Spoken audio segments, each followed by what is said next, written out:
तो आज हम लोग सीखेंगे माइक्रोसॉफ्ट एसक्यूएल।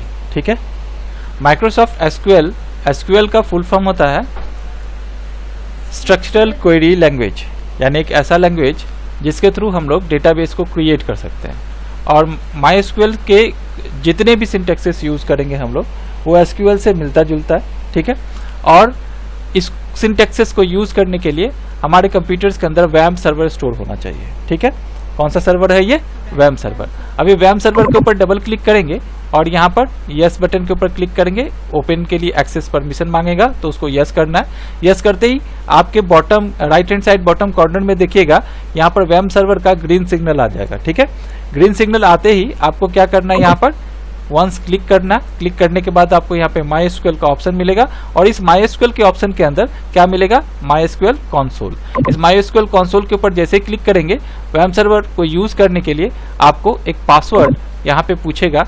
जब हम लोगों ने सिस्टम कॉन्फ़िगरेशन किया था तो वैम सर्वर में एंटर करने के लिए कोई पासवर्ड एंटर नहीं किया है। अगर आप किसी दूसरी जगह पर काम करते हैं और वहां पर कोई पासवर्ड पहले से एंटर किया हुआ है तो आपको वो पासवर्ड यहाँ पर एंटर करिएगा, तभी आप वेब सर्वर को ओपन कर पाइएगा, नहीं तो नहीं कर सकते। तो यहाँ पे हमने कोई पासवर्ड नहीं डाला है तो बिना कुछ टाइप किए हुए आपको एंटर की प्रेस कर देना, वेब सर्वर का माईएसक्यूएल प्रॉम्प्ट आ जाएगा। ठीक है, इस प्रॉम्प्ट को हम लोग माईएसक्यूएल प्रॉम्प्ट बोलते हैं। ठीक है, अल्ट और इंटर की प्रेस करने से ये फुल स्क्रीन में आएगा। ठीक है, और फुल स्क्रीन में अभी आपको पूरा का पूरा स्क्रीन क्या कर रहा है? शो कर रहा है यहाँ पर। ठीक है, माईएसक्यूएल जब हम लोग यहाँ पर डेटाबेस क्रिएट करते हैं तो ये समझना जरूरी है डेटाबेस है क्या। Database is called the collections of record. Already MS success के अंदर इस सारे चीजों के बारे में हम लोग डिस्कशन कर चुके हैं। ठीक है, तो पहले क्या करना है, हमको डेटाबेस क्रिएट करना है। और डेटाबेस जिस नाम से क्रिएट करना है पहले ये देखना है कि उस नाम से कोई डेटाबेस क्रिएटेड है या नहीं। अगर सेम नाम से डेटाबेस क्रिएटेड होगा तो डेफिनेटली उस नाम से डेटाबेस हम क्रिएट नहीं कर सकते, या तो उस डेटाबेस को डिलीट करना पड़ेगा या अपने डेटाबेस को क्या करना है, दूसरे नाम से क्रिएट करना है। तो टोटल कितने डेटाबेस इस सिस्टम के अंदर क्रिएटेड है उसे अगर हमको देखना है तो उस कमांड को यूज करते हैं हम लोग शो डेटाबेसेस। कमांड क्या यूज करेंगे? Show databases. और शो डेटाबेसेस कमांड टाइप करके semicolon is called the termination of line. जहां भी सेमीकोलन आ जाता है आपका कंप्यूटर ये समझेगा कि आपने सिंटैक्सेस ओवर कर दिया, यानी इसके आगे और कोई सिंटैक्सेस नहीं है, यहीं तक वो सिंटैक्स है। और जैसे आप इंटर की प्रेस करिएगा आपके डेटाबेस में टोटल जितने भी डेटाबेस बने हुए होंगे उसका लिस्ट यहाँ पर आ जाएगा। आप देख सकते हैं टोटल कितने डेटाबेस है यहाँ पर? 14। और हर एक डेटाबेस का नाम क्या है यहाँ पर शो कर रहा है। ठीक है ना। अब अगर इस नाम से जैसे ABCD नाम से डेटाबेस बना हुआ है और वही डेटाबेस हमको फिर से बनाना है तो बनेगा क्या? नहीं बनेगा। तो ठीक उसी तरह से जैसे हम लोग Notepad, WordPad, MS Word, Excel, PowerPoint हम लोग पढ़ते आए, ठीक उसी तरीके से अगर सेम नाम का कोई डेटाबेस यहाँ पर बना हुआ है तो उस नाम से कोई दूसरा डेटाबेस बनने नहीं देगा। लेकिन अगर आपको किसी बने हुए डेटाबेस को डिलीट करना है, ठीक है, तो उस समय हम लोग ड्रॉप डेटाबेस और उसके बाद डेटाबेस का नाम, जो भी डेटाबेस को आपको डिलीट करना है वो नाम देकर आपको जैसे इंटर की प्रेस करिएगा वो डेटाबेस क्या हो जाएगा? ड्रॉप हो जाएगा, यानी डिलीट हो जाएगा। ड्रॉप डेटाबेस का मतलब क्या हो जाएगा? किसी डेटाबेस को डिलीट कर देना जो पहले से बना हुआ। तो हम लोगों ने कौन से डेटाबेस को ड्रॉप आउट किया है? ABCD। ठीक है, तो ABCD डेटाबेस ड्रॉप हो गया। ये अगर हमको फिर से देखना है कि वो डेटाबेस ड्रॉप हुआ कि नहीं, यानी डिलीट हुआ कि नहीं, तो फिर से कौन सा कमांड यूज करेंगे? शो डेटा बेसिस और करके सेमीकोलन करके इंटर की प्रेस कर देंगे। अब देखिए आपको यहाँ पर आप इस पर्टिकुलर रो के अंदर देख सकते हैं यहाँ पर फिर से सेम डेटाबेस जिसका नाम क्या है? ABCD, वो अवेलेबल नहीं है। ठीक है, आप अप एरो की, आपके कीबोर्ड में अप एरो की है, उस अप एरो की का यूज कर सकते हैं ताकि आपने प्रीवियसली जितने भी आपने कमांड यूज करे हैं वो सारा कमांड आप दोबारा से यूज करना हो तो अप एंड डाउन एरो की को अगर आपने ऊपर किसी कमांड को यूज किया है अप करके यूज कर सकते हैं और डाउन भी जा सकते हैं। डाउन में भी आपने जो भी कमांड यूज किया वो क्या करेगा? शो करेगा। तो शो डेटाबेसेस लास्ट कमांड था, फिर से एंटर की प्रेस करते हैं। देखिए शो डेटाबेस में पहले 14 रोज था, यानी 14 डेटाबेसेस इसके अंदर क्रिएटेड थे, अब कितने हो गए? 13। ठीक है, अब अगर आपको एक नया डेटाबेस क्रिएट करना है, ठीक है, क्या करेंगे? न्यू डेटाबेस क्रिएट करना। तो डेटाबेस किस तरह से थिंक करते हैं ये आपको ऑलरेडी हम लोगों ने पिछले क्लासेस के अंदर डिस्कशन किया था कि डेटाबेस को किस तरह से सोचेंगे और डेटाबेस के नेम को सोचने के साथ ही ऑटोमेटिकली उसके टेबल कौन कौन से होंगे, कैसे हम लोग समझेंगे कि ये डेटाबेस है तो इसका टेबल क्या क्या होगा। MS एक्सेस के अंदर हम लोगों ने उसको पढ़ लिया पहले से। ठीक है, तो एक डेटाबेस का नाम यहाँ पर सोचते हैं। सपोज करिए कि हम इंस्टीट्यूट के नाम से ही डेटाबेस बनाते हैं यहाँ पे। ठीक है, तो डेटाबेस को क्रिएट करने के लिए जो कमांड यूज करते हैं वो है क्रिएट उसके बाद डेटाबेस, और उसके बाद डेटाबेस का नाम देंगे, क्रिएट डेटाबेस, डेटाबेस का नाम इंस्टीट्यूट दे दिया। ठीक है, अब क्रिएट डेटाबेस क्या बन जाएगा, ये इंस्टीट्यूट, इंस्टीट्यूट नाम का डेटाबेस ऑटोमेटिकली इस डेटाबेस के अंदर, यानी ये जो आपका MySQL डेटाबेस है उसके अंदर क्या होगा, क्रिएट हो जाएगा। और कमांड कौन सा यूज कर रहे हैं हम लोग, क्रिएट डेटाबेस। ठीक है, इंटर की, इंस्टीट्यूट नाम का डेटाबेस क्या हो गया, क्रिएट हो गया, query okay, 1 row affected show कर दिया। और इस डेटाबेस को क्रिएट होने में 0.02 सेकेंड का टाइम लगा, ये भी क्या किया इसने, शो कर दिया। अब फिर से अगर हमको देखना होगा कि जो डेटाबेस हम लोगों ने क्रिएट किया वो अवेलेबल है या नहीं, यानी बना या नहीं बना, तो क्या करेंगे, फिर से शो डेटाबेसेस या तो टाइप करेंगे, या आपने ऊपर ऑलरेडी इस कमांड को यूज किया तो आप एरो साइन यूज करिए, वो कमांड आएगा और जस्ट इंटर की प्रेस करना आपको। ठीक है, जैसे आप इंटर की प्रेस करिएगा, अभी देखिए इंस्टीट्यूट नाम का डेटाबेस बन गया क्या, ठीक है, आ चुका है आपको, यहाँ पर देखिए इंस्टीट्यूट नाम का डेटाबेस बन चुका है। अब इंस्टीट्यूट नाम के डेटाबेस के अंदर आपको टेबल बनाने हैं। ठीक है, तो टेबल बनाने के लिए आपको इंस्टीट्यूट डेटाबेस को सिलेक्ट करना पड़ेगा, क्योंकि इतने सारे डेटाबेस पहले से यहाँ पर बने हुए हैं और इसमें से किसी एक डेटाबेस के अंदर आपको क्या करना है, टेबल क्रिएट करना है। तो जिस डेटाबेस के अंदर टेबल क्रिएट करना है उस डेटाबेस को आपको यूज करना पड़ेगा, और उसके लिए जो कमांड यूज करते हैं, कौन सा कमांड यूज करेंगे, यूज। ठीक है, डेटाबेस का नाम क्या कौन सा है,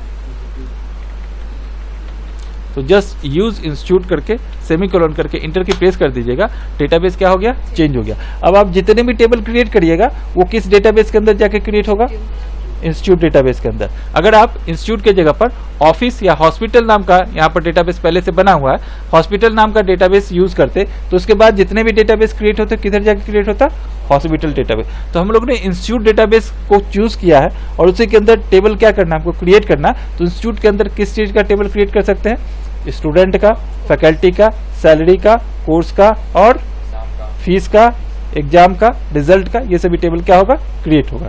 अभी मैं सबसे पहले इंस्टीट्यूट जैसे ही डेटाबेस को यूज कर रहा हूं, तो जो डेटाबेस का पहला टेबल क्रिएट करूंगा वो स्टूडेंट के नाम से क्रिएट कर रहा हूं। ठीक है, तो क्या क्रिएट करेंगे, टेबल। और टेबल को क्रिएट करने के लिए जो कमांड यूज करते हैं हम लोग वह क्रिएट टेबल, टेबल का नाम देंगे, कौन सा टेबल का नाम देना है, स्टूडेंट। ठीक है, स्टूडेंट टेबल क्या करना है, क्रिएट करना है हमको। स्टूडेंट टेबल क्रिएट करने के बाद आपको इस तरह से फर्स्ट ब्रैकेट स्टार्ट करना है। फर्स्ट ब्रैकेट स्टार्ट करने के बाद अब स्टूडेंट के एट्रीब्यूट्स कौन कौन से होंगे, ठीक है, जैसे स्टूडेंट का आईडी, स्टूडेंट का नेम, स्टूडेंट का डेट ऑफ बर्थ, स्टूडेंट का कॉन्टैक्ट, स्टूडेंट का फादर नेम, एक्सेट्रा एक्सेट्रा। तो एक नॉर्मल टेबल क्रिएट करना है हमको और उस टेबल का नाम क्या है, स्टूडेंट। ठीक है, तो स्टूडेंट का टेबल के अंदर स्टूडेंट आईडी सबसे पहला हम लोगों ने क्या किया, एट्रीब्यूट्स डाला। और इस एट्रीब्यूट्स के अंदर डेटा टाइप किस तरीके से स्टोर हो सकता है, नंबर हो सकता है, टेक्स्ट हो सकता है ना। तो यहाँ पर हम क्या करते हैं, स्टूडेंट आईडी को टेक्स्ट ही रहने देते हैं और टेक्स्ट टाइप के डेटाबेस को स्टोर करने के लिए हम लोग varchar यूज करते हैं। और इसका साइज कितना होगा ये आपको डिफाइन करना है। ठीक है, क्या करना है, साइज कितना। तो मान लीजिए मैं इसका साइज कितना ले रहा हूँ, 4, यानी स्टूडेंट आईडी जो डेटाबेस हम लोग क्रिएट कर रहे हैं उसके अंदर 4 कैरेक्टर तक का डेटा क्या होगा, स्टोर होगा। ठीक है, अब एक कैरेक्टर आप नंबर 1 2 3 भी यूज कर, क्योंकि इसको कैलकुलेशन तो करना है आपको नहीं, तो आपको क्या करना है, नंबर न्यूमेरिकल वैल्यू भी यूज कर सकते हैं और कैरेक्टिकल वैल्यू भी यूज कर सकते हैं, दोनों कंबाइंड यूज कर सकते हैं। ठीक है, अब इंटर की प्रेस कर लेते हैं। अब यहाँ पर क्या होगा, फिर से स्टूडेंट आईडी एंटर कर दिया। अब क्या होगा, स्टूडेंट का नेम, फिर से क्या करेंगे यहाँ पर varchar, और इसका साइज में 20 दे देता हूँ क्योंकि नाम थोड़ा बड़ा होता है, तो साइज कितना कर दिया, 20 दे दिया। फिर से इंटर की प्रेस करते हैं, स्टूडेंट नेम हो गया, स्टूडेंट का father name F name use करते हैं, ये भी क्या होगा varchar। फिर से फर्स्ट ब्रैकेट स्टार्ट करते हैं, इसको भी 20 कर देते हैं। ठीक है, उसके बाद क्या यूज करेंगे, सिटी, इसको भी क्या करेंगे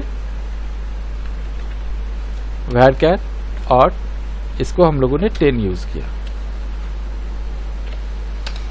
और अब एक और फील्ड क्रिएट कर देते हैं फीस का। फीस किस तरह से होगा, इंटीजर टाइप का होगा, न्यूमेरिकल वैल्यू होगा, तो यहाँ पर हम लोग INT यूज करते हैं और फिर इंटर की प्रेस कर दिया। ठीक है, जैसे ही हम लोगों ने, ये हमारा लास्ट फील्ड होगा, जो भी लास्ट, मान लीजिए फीस इस टेबल के लिए मेरा लास्ट फील्ड है। ठीक है, तो ये लास्ट फील्ड में ये जो कॉमा यूज करते हैं ना, ये कॉमा यूज नहीं करेंगे। और अब ब्रैकेट को क्लोज करके, जैसा मैंने बोला कि जहां पर आपका सिंटेक्स लास्ट होगा, लास्ट में आपको क्या देना है, सेमीकोलन। ठीक है, सेमीकोलन आपका MS SQL या जो यहाँ पर हम लोग यूज कर रहे हैं MySQL, यहाँ सेमीकोलन आइडेंटिफाई कर लेता है, वो समझता है ये लाइन टर्मिनेशन है, यानी यहाँ पर हमारा लाइन क्या हो चुका है, एंड हो चुका है। ठीक है, तो अब इंटर की प्रेस कर रहे हैं, जैसे इंटर की प्रेस करेंगे क्वेरी क्या हो गया, ओके, 0 रो अफेक्टेड। ठीक है, यानी एक टेबल बन गया, और टेबल का नाम क्या है, टेबल का नाम क्या है, स्टूडेंट टेबल है, और डेटाबेस का नाम क्या है। अगर टेबल और डेटा के अंदर कंफ्यूजन रहेगा तो नहीं समझ में आएगा। ठीक है, डेटाबेस सिस्टम नहीं समझ में आएगा। ठीक है, तो हम लोगों ने एक टेबल बनाया, उस टेबल का नाम स्टूडेंट है, जो डेटाबेस इंस्टीट्यूट के अंदर एग्जिस्ट करता है। अगर आपको और भी टेबल क्रिएट करना है तो कर सकते हो। कौन सा कमांड यूज करेंगे, क्रिएट टेबल। ठीक है, मान लीजिए इसके अंदर आपको एग्जाम टेबल क्रिएट करना है। ठीक है, तो फिर से क्या करेंगे, क्रिएट टेबल, टेबल का नाम क्या है, एग्जाम। ठीक है, अब एग्जाम टेबल के अंदर आपको क्या क्या स्टोर करना, मान लीजिए एग्जाम आईडी स्टोर करना है, एग्जाम आईडी। यहाँ भी हम लोग क्या करते हैं, var दे देते हैं और इसको 4 मैक्सिमम। ठीक है, एग्जाम कोई स्टूडेंट देगा, कॉमा देके तो क्या करेंगे, स्टूडेंट आईडी भी आएगा इसके अंदर, ये var था वहां पर, यहाँ भी क्या करेंगे, var दे देते हैं, इसको भी कितना कर दिया, 4। ठीक है, फिर कॉमा दे देते हैं, इसके बाद क्या होगा, एग्जाम डेट दे सकते हो, एग्जाम डेट, इसको भी var देते हैं। हम इसको डेट एंड टाइम ले सकते हैं, लेकिन मैं var के थ्रू समझा रहा हूँ। और गौर से देखिए, एग्जाम डेट का मतलब क्या है, dd mm yy के फॉर्मेट में आपको डेट एंटर करना है, या yy के फॉर्मेट में एंटर करना है, और इस सब के बीच में क्या करना है, एक एक स्लैश साइन में यूज करना है। तो टोटल कैरेक्टर का साइज कितना होगा, dd 2, mm 2 और yy 4, कितना हो गया 8, और बीच में 2 स्लैश सेपरेशन के लिए कितना हो गया 10। तो हम यहाँ पर अगर एग्जाम डेट को var के थ्रू मैनेज करना चाहते हैं तो साइज कितना रखेंगे, 10। समझ में आ रहा, आपका जितना कैरेक्टर रहेगा उतना ही साइज को आपको एलोकेट भी करना है। ठीक है, फिर से यहाँ पर कॉमा दे देते हैं। अब सब्जेक्ट ऑफ एग्जामिनेशन, मान लीजिए मैं यहाँ पर मंथली टेस्ट के टर्म में इसको स्टोर कर रहा हूँ, MT1, ये किस में होगा, इंटीजर में, कॉमा, मंथली टेस्ट 2, ये भी किस में होगा, इंटीजर में।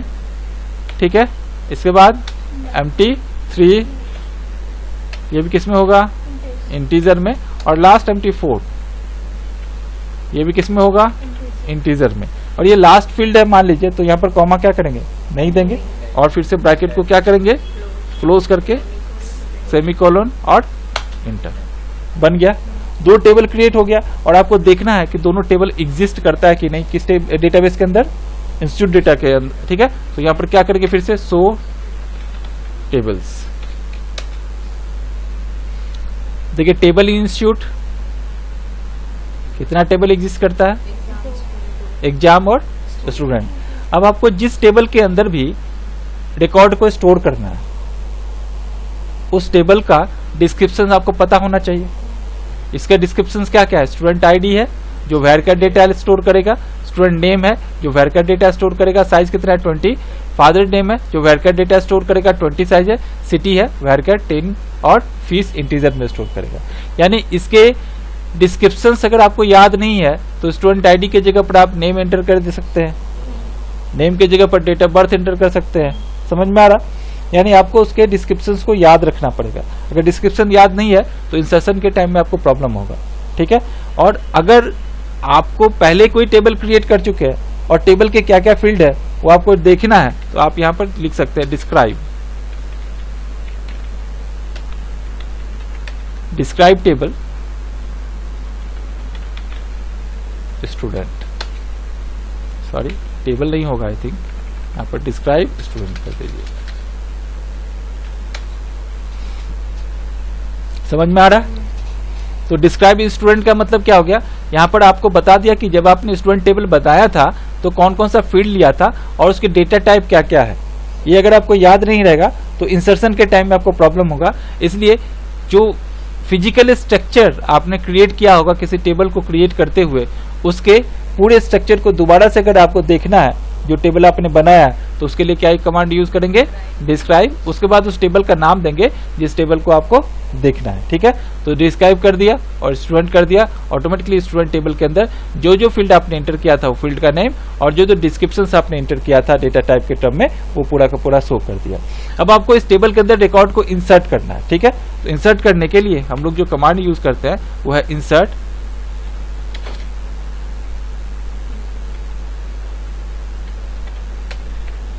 इनटू किधर इंसर्ट करना, स्टूडेंट टेबल के अंदर। अब देखिए यहाँ पर आप फर्स्ट ब्रैकेट स्टार्ट करिए, आपके फील्ड कौन कौन से आप यहाँ पे डिस्क्राइब कर सकते हैं। कौन कौन सा फील्ड है, स्टूडेंट आईडी है, उसके बाद क्या है, स्टूडेंट नेम है। और नाम हमेशा ये भी ध्यान में रखना कि जो फील्ड का नाम जिस तरीके से आपने डिस्क्रिप्शन के अंदर फील्ड के अंदर दिया था एज इट इज आपको यहाँ पे एंटर करना। एक भी स्पेलिंग इधर उधर हुआ तो आपका इंसर्शन नहीं लेगा, ठीक है। सीक्वेंस भी उसी तरीके से मेंटेन करना, सिटी और उसके बाद क्या है, फी है ना। ब्रैकेट को क्लोज कर देते हैं और जो वैल्यू इंटर करना उसके लिए हम लोग वैल्यू सिंटैक्स यूज करेंगे। फर्स्ट ब्रैकेट स्टार्ट करेंगे और जो जो फील्ड को आपने वैर कर लिया है उसके वैल्यू को एंटर करने के लिए सिंगल कोटेशन यूज करना पड़ेगा। और जो जो फील्ड वैर नहीं है, इंटीजर है, उसमें कोई सिंगल कोटेशन यूज नहीं होगा, ठीक है। तो यहाँ पर पहला फील्ड जो है स्टूडेंट आईडी है और आईडी हम लोगों ने यहाँ पर F001 दे दिया, ठीक है। मैक्सिमम साइज क्या था, 4 था, तो 4 से ज्यादा लेगा क्या, वैरकर था तो नंबर भी दे सकते हैं और कैटेगरिकल वैल्यू भी दे सकते हैं, ठीक है। फिर कॉमा के साथ सेपरेशन यूज करते हैं। पहला जो स्टूडेंट आईडी फील्ड है वो हम लोगों ने इंटर कर दिया, दूसरा स्टूडेंट नेम है, ठीक है। अब स्टूडेंट नेम वो भी वैरकर है, सिंगल कोटेशन के साथ वैल्यू को क्या करेंगे, इनपुट करेंगे और यहाँ पर वैल्यू दे देते हैं वीर सिंह।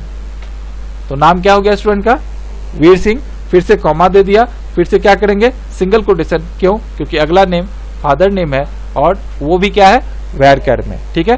तो यहां पर फिर से फादर का नाम रोहन सिंह दे देते हैं, फिर कॉमा दे दिया। अगला फील्ड क्या है, सिटी, वो भी क्या है, वैरकर है, फिर से कॉमा दे देते हैं और फिर सिंगल कोटेशन के अंदर सिटी कोलकाता, ठीक है। फिर से कॉमा दे दिया और लास्ट फील्ड क्या है हमारा, फीस, जो क्या है, इंटीजर है। और इंटीजर में क्या करते हैं हम लोग, सिंगल कोटेशन यूज नहीं करेंगे डेटा टाइप के अंदर, तो यहां पर फीस हम लोग दे देते हैं 25,000, ठीक है। ब्रैकेट को क्लोज कर देते हैं, सेमीकोलन करके फिर इंटर की प्रेस कर रहे हैं। जैसे इंटर की प्रेस कर दिया, क्या की हो गया, क्वेरी ओके, आपका इंसर्शन कंप्लीट हो गया, ठीक है। और भी रिकॉर्ड आपको एंटर करना, मान लीजिए इसके बाद दूसरा रिकॉर्ड, तीसरा रिकॉर्ड, चौथा रिकॉर्ड, जितना रिकॉर्ड एंटर करना, तो आपको ये पूरे के पूरे फील्ड को टाइप नहीं करना पड़ेगा, अप एरो की प्रेस कर दीजिए। देखिए लास्ट जो एंट्री आपने एंट्री किया है वो क्या करेगा, शो कर दिया। अब आपको लेफ्ट एरो की प्रेस करना और उस पोजीशन पे जाना जहां जहां आपको एडिट करना, जैसे F002 हो जाता है, ये वीर सिंह के जगह पर नाम को चेंज कर लेना स्टूडेंट का,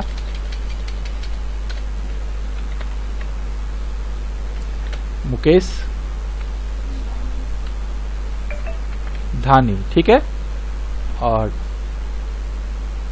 इसके पिताजी का नाम भी चेंज कर दे रहा हूं, सुरेश धानी, ठीक है, जो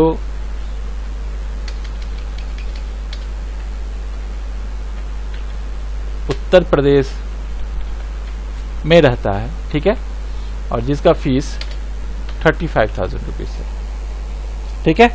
और इसको क्या करते हैं हम लोग, इंटर की प्रेस कर दिया, बन गया।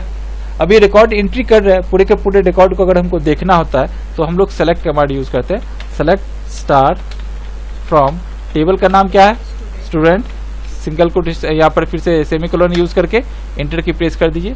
देखिए 2 रिकॉर्ड आपने इंटर किया था, दोनों रिकॉर्ड क्या कर दिया, शो कर दिया। आप जितना भी रिकॉर्ड इंटर करते पूरे रिकॉर्ड को क्या करता, शो करता। अगर इसमें से किसी 2 या 3 रिकॉर्ड को ही शो करवाना है आपको, तो यहाँ पर आप फिर से लिख सकते हैं, सेलेक्ट, मान लीजिए स्टूडेंट आईडी, कॉमा दे दीजिए, स्टूडेंट नेम, फ्रॉम, कौन से टेबल से, स्टूडेंट टेबल से, सेमीकोलन करके इंटर की प्रेस कर दीजिए। सिर्फ 2 ही रिकॉर्ड क्या किया, शो कर दिया, ठीक है। अगर इसके जगह पर आप कोई दूसरा रिकॉर्ड भी चेक करना चाहते थे, यहाँ पर select student ID, student name और एक फील्ड चाहिए आपको फीस का, तो आप क्या करिए, फीस दे दीजिए। समझ में आ रहा? तो इस तरह से हम लोग क्या करेंगे, टेबल को क्रिएट करते हैं, टेबल को क्लोज भी कर देते हैं।